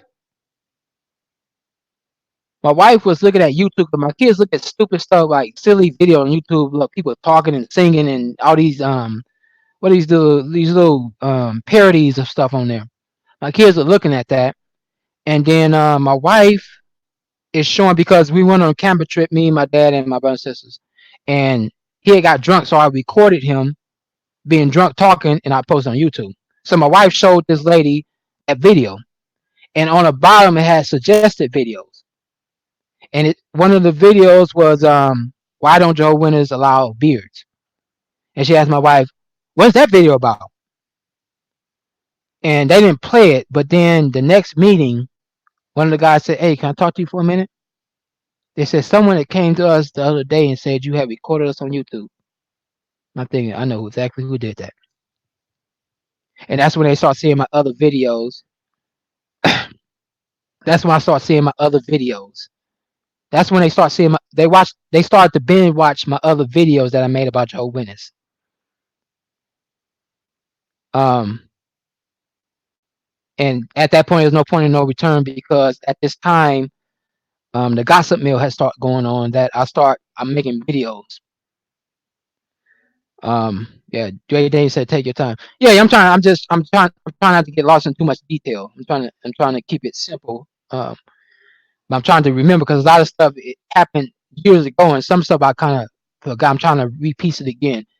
Um, and so yeah, at that point, there's no point in no return. And then my last talk I gave at one meeting, the last talk I gave, it was about the last days, but I put a different spin on it. because I realized that Joe Winners, when they look at the last days, they look at the world. And I realized that when you read Bible commentary, when Paul was talking to Timothy, First Timothy, he was talking about other Christians. And so when I did this talk about the last days, I applied it to the congregation. I applied everything to that congregation. Me and my wife gave that talk. And after I walked off stage, you could hear roach pissing on cotton in that Kingdom Hall. And that was the last talk I ever gave. Because now we're looking at the world, but God dog, you really talking about Joe's organization. On top of that, the gossip mill going on. I'm always speaking about the faithful slave on YouTube. So now you come to Kingdom Hall. How dare you apply the last days to us as Christians? So eventually we moved to another congregation. Um, everything was cool. Everything was cool in that congregation until they got the letter introduction. Oh man, everything was cool till they got that letter introduction. That's when this other brother was coming down on me. I mean, dude sitting they had me go in the back of the Kingdom Hall at the end of me. Hey brother, can we talk to you? And when I get in the room, it's three other brothers sitting in there. When I get in the room and sit down, you know the first question she asked me? You're not recording us, are you? I'm like, what? Recording you? I'm like, why would you think that? He say, first grade, who do you believe the faithful street slave is? We heard you had a little issue over the other congregation. Kind of in like a sarcastic manner. And I'm like, at this point, I'm broke, dude. I'm broke. Y'all not finna sit here and bamboozle me or talk down to me like I was a little, when they came to talk to me a long time ago, I had the belief that everything Elder said came right from God's mouth, so I would submit to it immediately. But I'm waking up and I'm like, dude, y'all not finna talk down to me. Y'all finna get it. So he asked all these questions. I'm answering him. He's like, oh, you must think you smarter than Facebook say. I think you think you. I say, well, I think you're judging me. He's like, oh, we're just trying to get to know you and your family, brother. I'm like, well, why my family not in here? Why am I in here? He said, who you believe Facebook say? But I said, I'm not worried about that. You see what I'm saying? And so at this point, I'm like, bring it, man. We can go to blows, man. Not physically, but we can get it on, man. We can get it in. Come on, whatever y'all elders got, we can get it in. Y'all not real. You're not directed by the spirit no more. You know what I'm saying? And so that that that magazine, the Watchtower that talked about the favorite street slave or the favorite street slave not being fallible or uninspired, that was it. That was that nail in the coffin right there. I was like, damn, then why are we listening to him, man? And that video I posted, I'm gonna tell you how savage I am. I don't know if y'all seen that video. The first video said the favorite street slave is infallible or not, whatever it is. Let me tell you how savage I am. I made that video at the Kingdom Hall, man. I made that video right at the Kingdom Hall in the parking lot. I told my wife I'll be right back. They was doing the service meeting. No, this is after they got rid of all that. They did the condensed version. They revamped the service meeting, took it out that way. We did the book study, the service meeting, and theocratic ministry school all in one. Man, after they sang that song, I went outside my car and made that video right in my car at the Kingdom Hall. Came back in like nothing happened. If you notice, I'm wearing a suit. That's because I was Kingdom Hall. I was like, man, I give no fucks about what these people think, man. I care less what any of y'all think, man. Y'all been bullying me too long. I feel I'm sincere. I'm doing the best I can. Why are you guys picking on me? Why are y'all picking on me? You know what I'm saying? This is not God. This is not how God works, according to what I learned.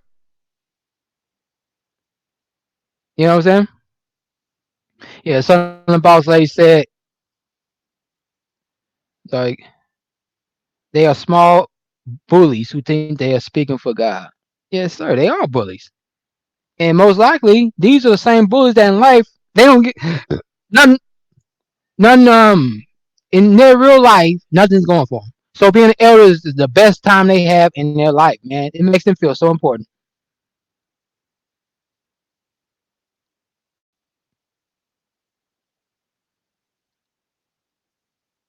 So, brother, they said that was the first video I saw of yours. You were sitting in your car with sit on. Yep, exactly. Because I was at the Kingdom Hall.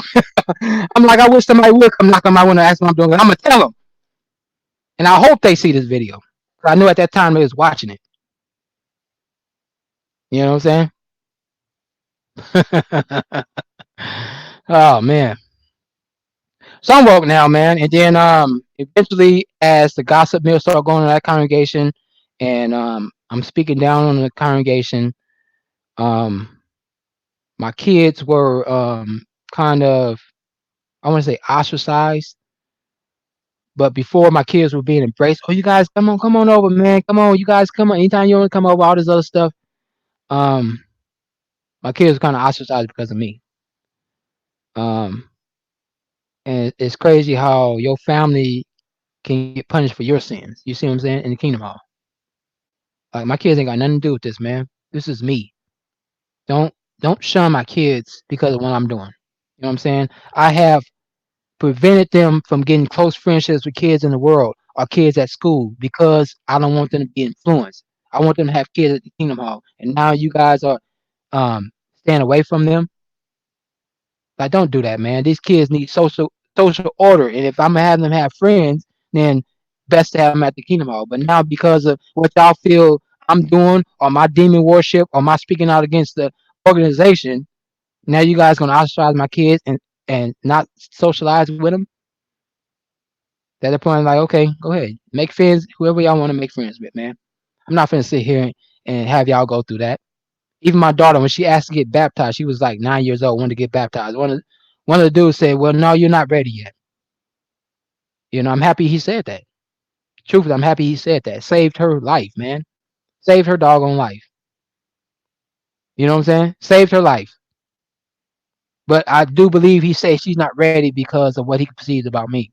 But even still, I'm happy he said she's not ready because she was not. She was still being in there stuck, walking on eggshells like I was doing the whole time I was in there. You understand what I'm saying? I'm almost done, man. I'm almost done. An hour and a half. Okay, so one day I'm watching Panorama because I heard about the Australia Royal Commission. I don't know where I heard it from. Somewhere I heard it from. I'm watching the Panorama documentary, and it infuriated me how they hid pedophiles. But again, I'm still like thinking, no, that's not true, man. Joe Winners don't hide pedophiles, man. We disfellowship. So I go to the man, I say, hey, can I talk to you? And so we end up talking to him, and so he brings when I go to the back room at the end of the meeting, it's three other brothers sitting back there. And I'm like, I want to talk to you. And so during the whole meeting, I'm asking, cause I have an envelope that has the articles, different things about the organization that's controversial. That if they want to say I'm lying, I can pull it out. But instead of answering my question, um, they sit there and ask again, "Who do I believe the faithful street slave is? Where did you get this information from, brother?" And at this point, one of the dudes he turned his nose up and said, "Well, you know what? I gotta go. I just gotta go." I'm like, "Okay, you can leave. I didn't ask you to be here." I said, "You can leave. I didn't ask you to be here." He gets up and walks out. I said, "Anybody else want to leave?" Everybody else get up and walk out because I only want to talk to this one brother. I thought he was real with it. So I get up and leave out and answer my question. And then when I leave out, one of the dudes say, "Hey, you got my number, man, brother. You want to talk to me? Call me anytime." And mine say, like, "Fuck you." That's why I'm gonna say, "Fuck you, man." But I didn't want to say that in God's house. You know what I'm saying? So I'm like, man, I already talking to you. I didn't answer my question. So that's the last meeting I went to,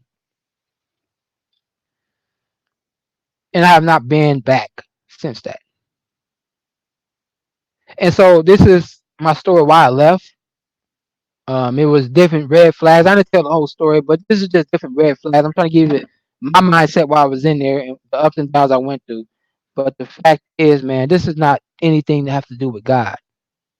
This is a corporation that's using free labor to enrich certain individuals behind the scene. You know what I'm saying? This ain't got nothing to do with God, nothing to do with the Bible. It's about power and control of other people's life. You know what I'm saying? All this policy and stuff have nothing to do with the Bible. It has to do with corporation policy.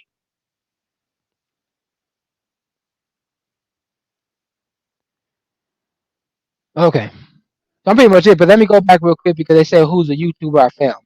Okay. One day I was looking up beards. This is before I went to go talk to my other brothers. I'm almost done with this story here, and I'll get back into what I believe now. Even though it don't matter, man. I'm not here preaching. This is my thing now. I don't have to preach anything to you. Everything is on a personal, spiritual level to me. So whatever I believe, that's me. All right. But anyway, I was looking up all kind of YouTube channels on beards and Jehovah Witness. I'm trying to find out different things on beards and Jehovah Witness. And then EX Critical Thinker had a meeting about video about beards, and he laid it out so doggone smooth, and it made sense. I'm like, who is this cat? Because he didn't when he first made his videos, he didn't show his face. It was just like cartoon thing, or animation or something. And so I listened to that one. Then I listened to During the Time, and his video was smooth and very articulate. I'm like, man, this dude is making sense. He's not bashing the organization, anything like that. It's making sense, it's from a logical standpoint. And so I subscribed to this cat. Every time he came up, I would listen to him work. And so that started to influence me to make more videos about me. So even after that, I started to go in more and more. But I tried to put a little humor in it because I'm like, I'm pissed off how I was treated in this. And I'm giving my life. I gave my time. I gave almost 17 years of my life to this thing, thinking it's true. And I'm being as sincere as I can. And all I'm doing is getting picked on and talked about behind my back, ostracized and mentally abused. For what? What did I do?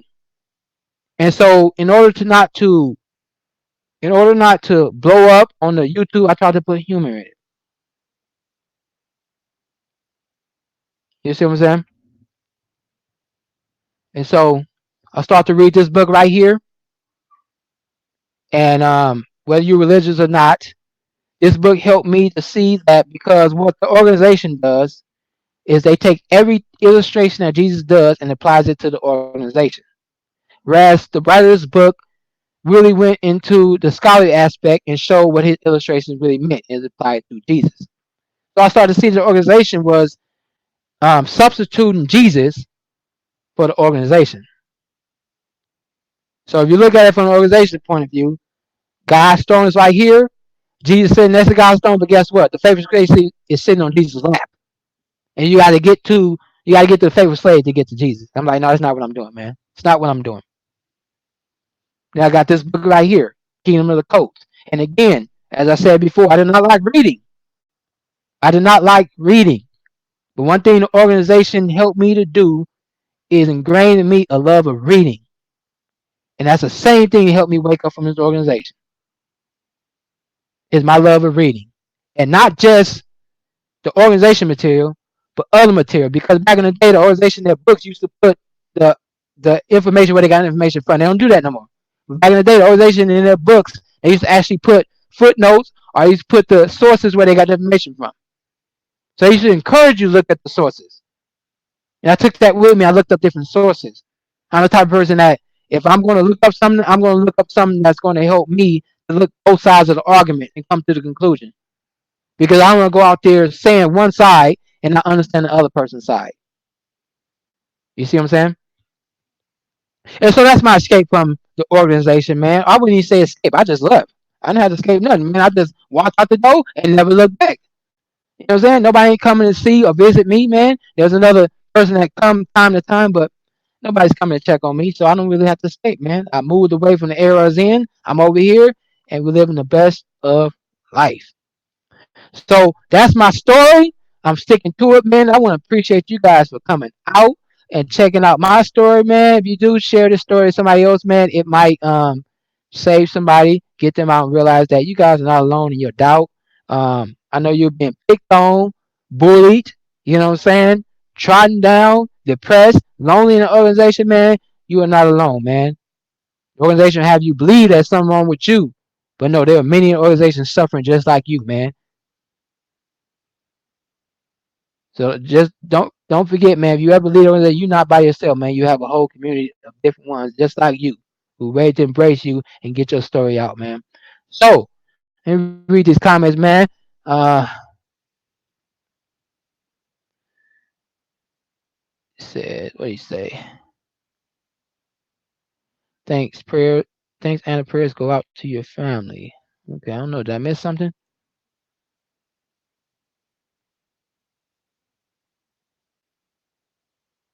What is did I miss? I'm not sure. Somebody has tragedy or something. Okay, yeah. Prime Majestic said Jehovah's Elders act like they want to fight, but if you fight them, you get in trouble. Oh yeah, they man, they chihuahuas, man. They come run at you all bold and bad. You stump out and they go running, man. Most cowardly individuals because a lot of them are go along to get along. A lot of them don't even stand on their own principle, man. They got to go along with what the main head honcho says.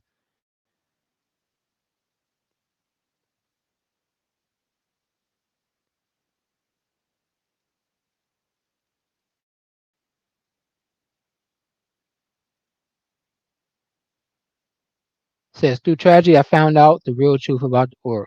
Yes, that's when you find the truth out, and when you're going through a certain time, because when you're really in there, you don't really have to find out the truth. I mean, if you have money to buy things, you don't have to worry about what's going on with the poor. You don't have to if you're the richest person on earth, you don't have to worry about what it's like to live on the streets or anything like that. You don't worry about that stuff. You're in a certain phase of your life. Is once you go through your downtime, that's when you really start to see things from another perspective. You see what I'm saying? When you're in there and everybody's hugging up on you, yeah, it's cool. The organization is cool. It's a paradise. But once that love cools off, you realize that no, this ain't love, man. This is not love. One more story, man. When we were homeless, this is another thing really kept me in. Let me tell this story with you, man. We were homeless back in 2004. We were living in motel rooms, right? This is one thing that I seen and really kept me in because the witnesses would come together and they would bring food to the motel room. Now I'm the only witness there, but they still brought enough food for everyone there. I don't want to put any bad motive on what they did, but the point is, man, they helped out when we were homeless. So they did more than some of my physical family that did. And so this thing at the same time, that's what I'm saying. I'm not going to college and go, oh, I missed this part. I just want to bring this up to you. That a lot of things, it was sometimes not the doctor kept me in there, sometimes it was the actions of individuals. And so these people would bring food to the motel. Someone went to Kentucky Fried Chicken, brought a whole box of chicken for me and my family at the motel room. One family paid a night in the motel. You see what I'm saying?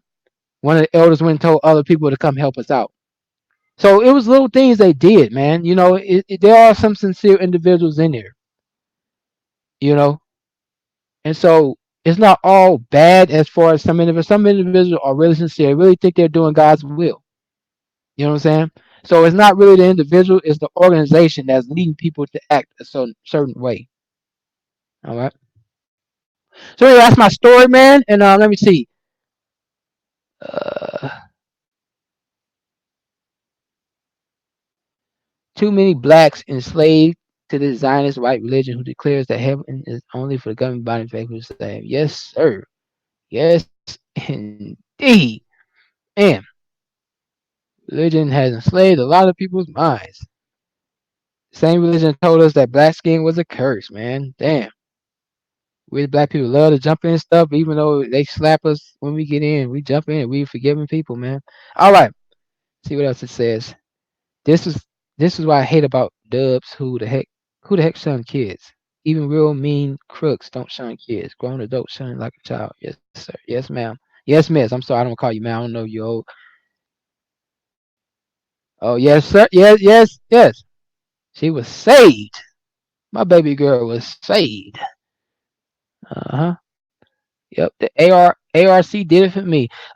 Truthfully, it didn't do it for me because when I watched it again, I was still indoctrinated a little bit. I didn't fully wake up to 2016. I think ARC came out what 15. So when I watched it, I was kind of still going back and forth between the lawyer and them. I'm like, okay, they speaking on child pedophile. Why are they talking about doctrine? So that was kind of my mindset. You see, some people still see it and still don't get it. Yep, you're right. That's that blindness they got over our minds, man. Yep, that's that blindness we got on our mind. Right. So MKT, let me. Uh, hold on for a minute. All right. So MKT was talking about the question and answer. I mean, anybody want to? Anybody have any questions? I mean, I don't. The reason I'm doing is because last week when I did my other video, someone was asking me what I believe now.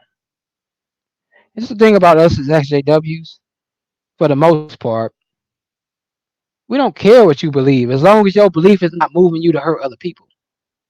I don't care if you an atheist or a believer, man. I see that some XJW still got this mindset. You got to be an atheist, you got to be a believer. Man, that's stupid, man. If you as an XJW still monitoring or what I'm saying, worrying about what a person believes, then you in the wrong community, man. We left a whole community where we got to monitor, we got to critique our beliefs to the system.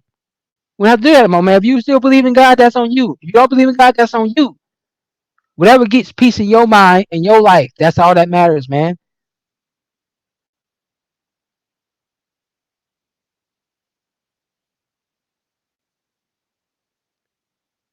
Okay. All right.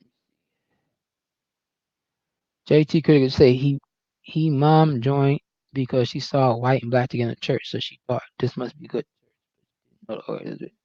Yeah, and that's one of the reasons too, because a lot of us as black people, especially during segregation, we didn't see that. And even if you're not doing segregation, you go to a certain black church, you see only mostly black. You might see one or two, but churches are really segregated. And so to come into this religion or this organization, you realize that, wow, how did it get together like this, man? How did it get together? You know what I'm saying? Kind of like the hippie movement, man. How does so many races? Okay, yeah. Some boss lady said thought you're gonna do. Yeah, I was gonna do it, but yeah, she don't like being in front of the she don't like being in front of the camera. She don't, she said she won't have anything to say. Um, you know what I'm saying? Hopefully, I can get her on pretty soon to do something, tell her story and her side.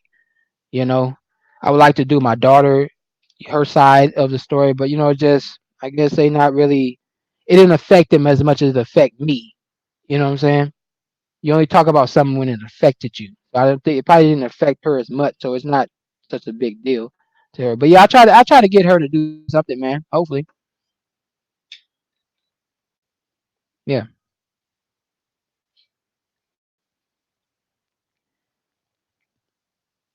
Great Dane said we don't care what you believe, just don't believe lies is over. Well, I mean, even still, if you believe that pretty soon you're gonna be in paradise, you're gonna fly on the wings of eagles and stuff like that in the paradise, or you believe that Jesus was an angel, that's all right, man. Like that's all right. But if you believe that it's God's mission to shun people because they don't believe, that's wrong, man. Life is too short to be sitting here. Mm-hmm.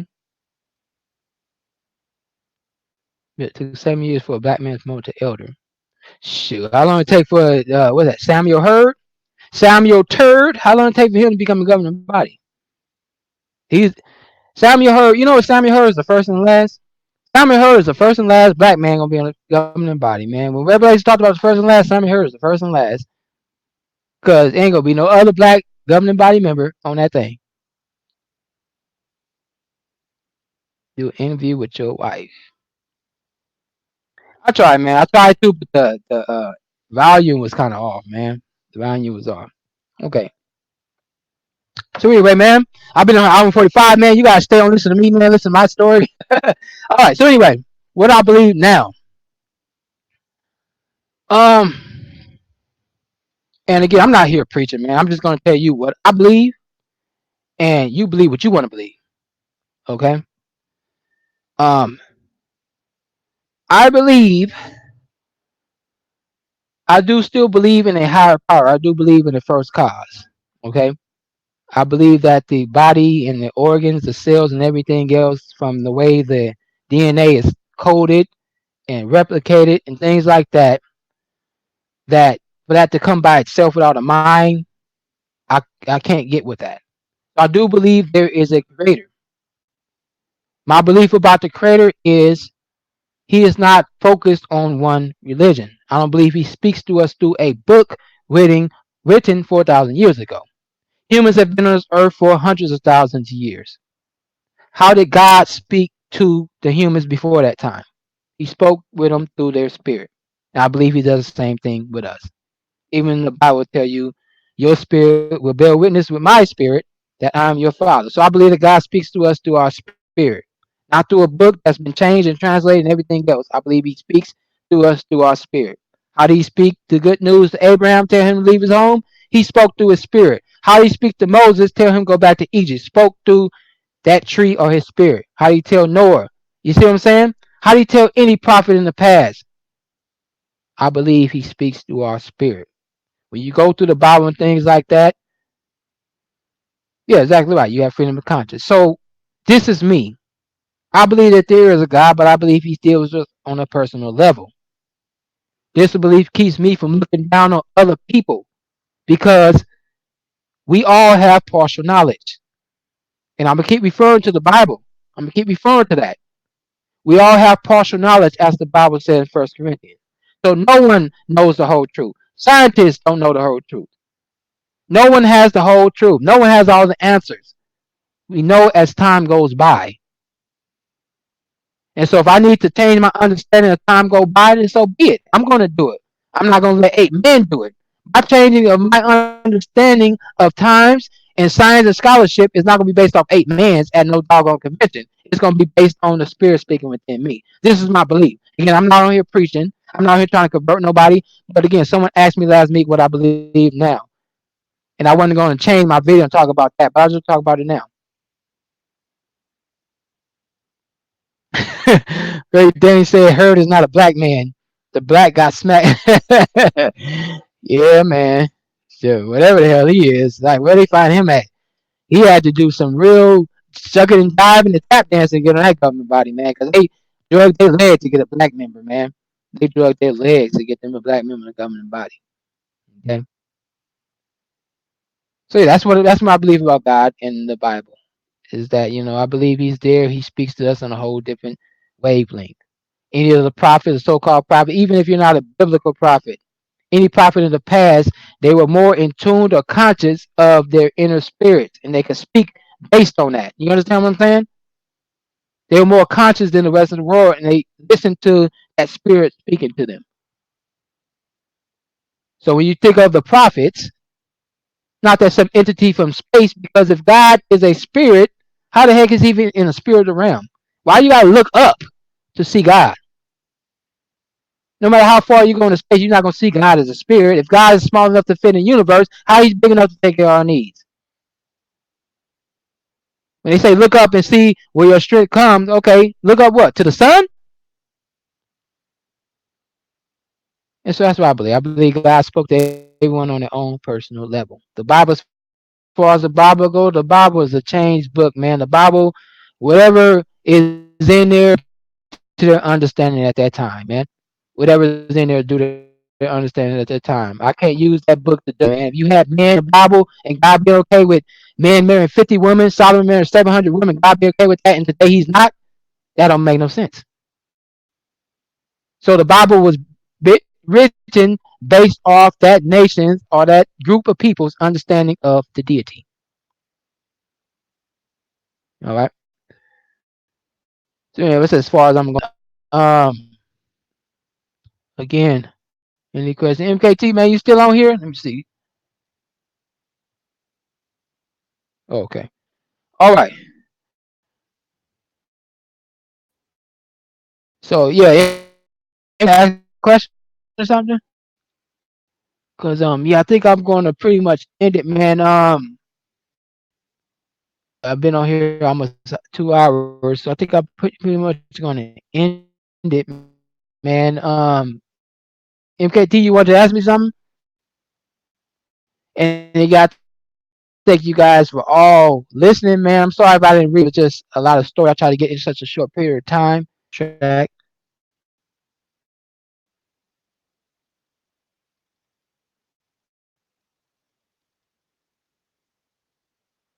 Okay. Nikki said, you see, Nikki T said, thanks for waking up the mind you were put on earth for a reason. Keep the video and live stream.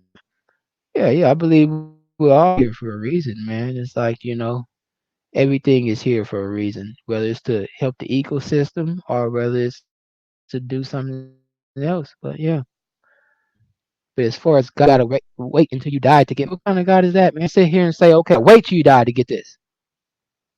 Okay, what I'm supposed to do in the God gonna sit here and wait and watch people bad and not do nothing. Sir, how the heck he watching me suffer?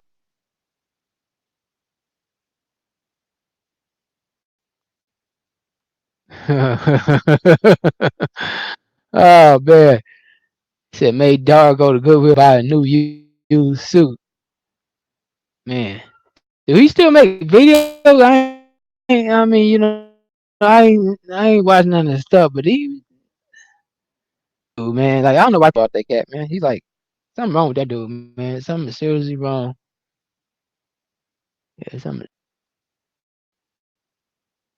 Okay. Anyway, you always keep it real in your video. Well, thank you, Southern Boss. Like, I try to, man. I can't do anything else, man. I think the realness that I was as a witness rubbed off the fakeness in the congregation. All that fake plastic, all that fake plastic was being melted by the heat of my realness. You understand what I'm saying? Ooh, that was so deep. All right, anyway. All right. It won't let me post a link to Tourists of Babylon. Okay. Okay. Okay. Ronnie Roy said you check out Pastor Dara channel. I'm gonna actually let me write that down. I'm gonna check it out today. I just long week, so yeah, I'm gonna check that out today, man. I look at different people's thing. Even when I was in, I was looking at G Craig Lewis. I look at different YouTubers, man. G Craig, G Craig Lewis, Sinetta, different people like that. So um, I look at different things. I'll check it out. Let me write it down real quick. And Pastor Darrow, Darrow.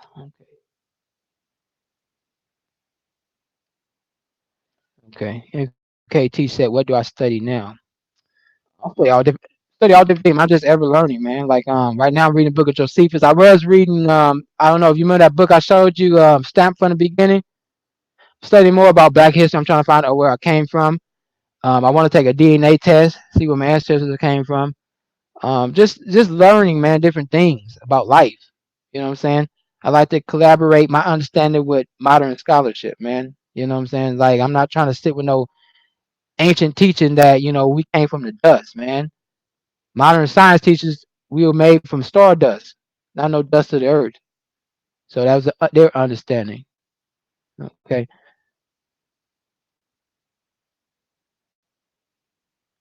Well, I should be in love with my brother. But thank you, Alfred, man. And then yeah. So yeah, mom, I think I'm pretty much done, man. I said everything I said. She's that Pastor Daryl Robert. Man, go ahead and recommend that food, man, because God dog. Okay. Um. So if you want to do a collaboration, man, hold on.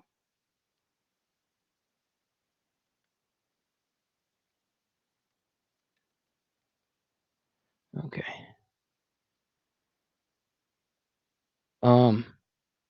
Email me, man. Anybody on here, man? Email me.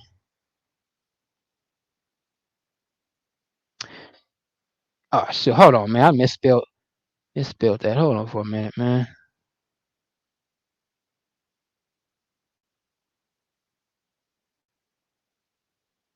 Hold on for a minute. I gotta fix this real quick.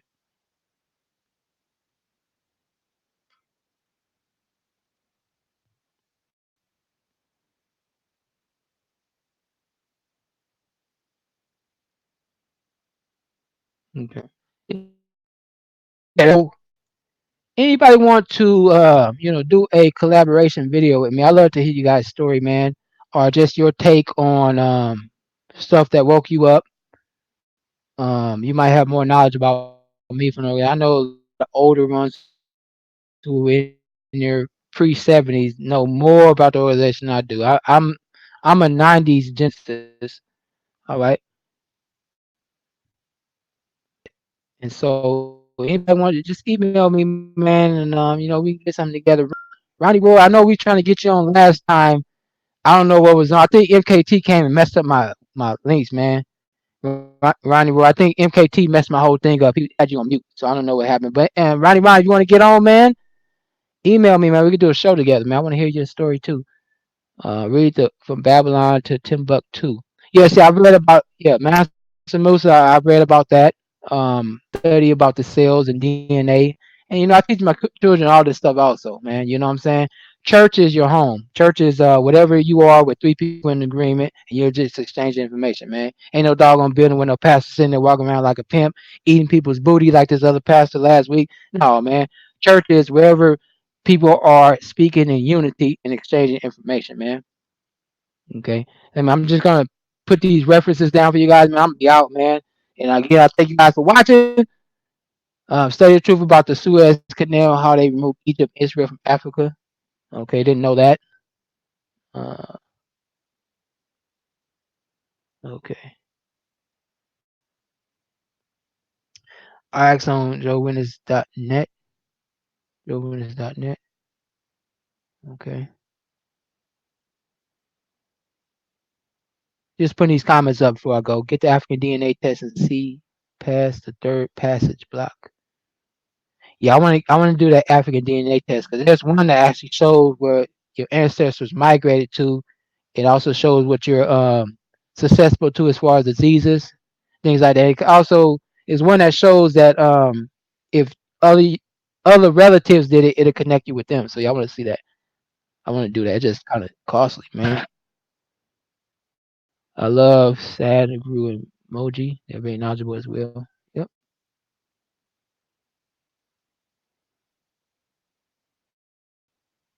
Yep. MK2, you're right, man. Knowledge is never ending.